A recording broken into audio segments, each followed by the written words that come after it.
আসসালামাইকুম দর্শক, আবার চলে আসলাম আমরা নতুন মুখ নিয়ে।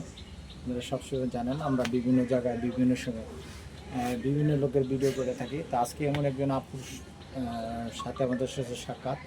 তার টাকা পয়সার অভাব নেই, কোনো কিছুর অভাব নেই, কিন্তু একটাই মনের মানুষ নাই।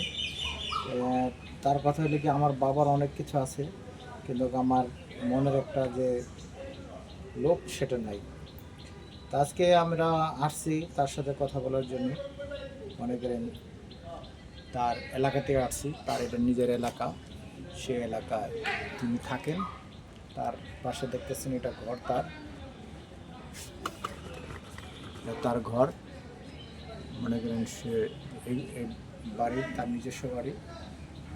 তো দর্শক, আপনারা জানেন সবসময় আমরা বিভিন্ন জায়গায় বিভিন্ন সময় বিভিন্ন এলাকায় যে ভিডিও করে থাকি। তা আজকে আমরা আসছি তার নিজস্ব বাড়িতে যে ভিডিও করার জন্য। তা আজকে আপু, আসসালামু আলাইকুম আপু। ওয়ালাইকুম আসসালাম ভাইয়া, কেমন আছেন? আচ্ছা, ভালো আছে। আপনি কেমন আছেন আপু? এই তো ভাইয়া, মোটামুটি ভালো আছি। তাই আপু, আপনি এই যে আমাদের চ্যানেলে যে অনুষ্ঠানগুলি করেন, তো আপনি এই নাম্বার কোথায় পেলেন, কেমনে যোগাযোগ করলেন? আসলে হচ্ছে ভাইয়া, মানে একদিন হচ্ছে মানে ভিডিও দেখতে দেখতে আপনাদের একটা ভিডিও চোখের সামনে চলে আসছিল, তো ওখানে মানে ভিডিওগুলো দেখলাম।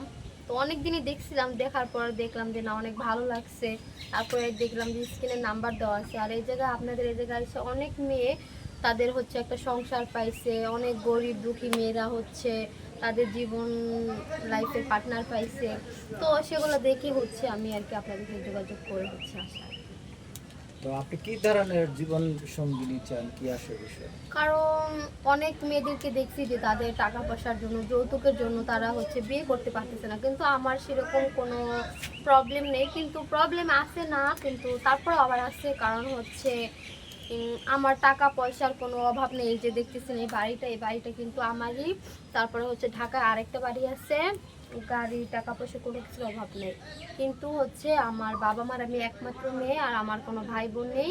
তো এমন একটা মানুষ চাই যে হচ্ছে আমার বাবার পাশে দাঁড়াবে, তার সে আমার বাবার ছেলের অভাবটা পূর্ণ করবে কখনো, আর তার প্রতি কখনো লোভ লালসে থাকা যাবে না, এরকম একটা ছেলে চাই। দর্শক, আপনি তার কাছে শুনলেন তার টাকা পয়সার অভাব নেই কোনো কিছু, কিন্তু তার একটা কথাই যে তার মনে করেন যে ছেলেটা থাকবো ভালো, ভদ্র, পরোজগার হতে হবে তার, এমন হতে হবে। তার টাকা পয়সার অভাব নাই। আচ্ছা, আপনার বাবার কি আপনি একাই সন্তান? জি জি ভাইয়া, আমি একাই, আমার ভাই বোন আর কেউ নেই। আপনি লেখাপড়া কোন পর্যন্ত করছেন? বিয়ে পাশ করছি।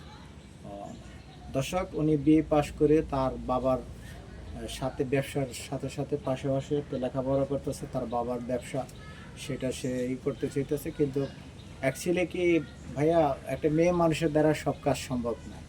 তো উনি এমন একটা চাইতেছে যে আমার জীবনের একটা পাশে একটা লোক থাকুক, যেই লোকের দ্বারা আমার উপকারিত হবে, আমার যে একটা আমার বাবার একটা ছেলের পুরা হোক, সেটাই চাইতেছে। তো আপনি যে আসলেন আমাদের এখানে, আমাদের এই চ্যানেলের মাধ্যমে, তো আপনি দর্শকের উদ্দেশ্যে কিছু কথা বলেন, যে কথাগুলি দর্শকের ভালো লাগে, আপনাকে আকর্ষণ করে। জি জি অবশ্যই, কেন না।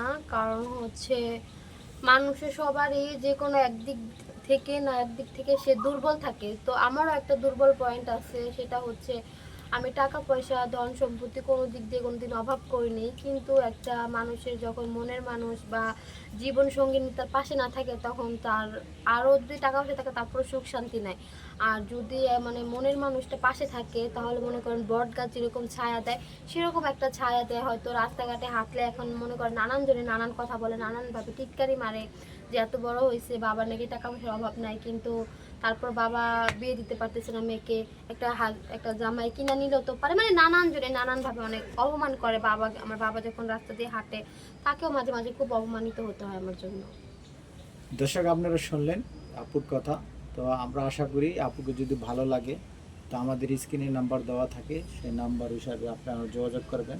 আমাদের প্রতিপক্ষ আছে, যে আমাদের যারা আছে ব্যবস্থাপনা, তাদের সাথে যোগাযোগ করবেন। আশা করি তার সাথে আপনাদের করে দেবে।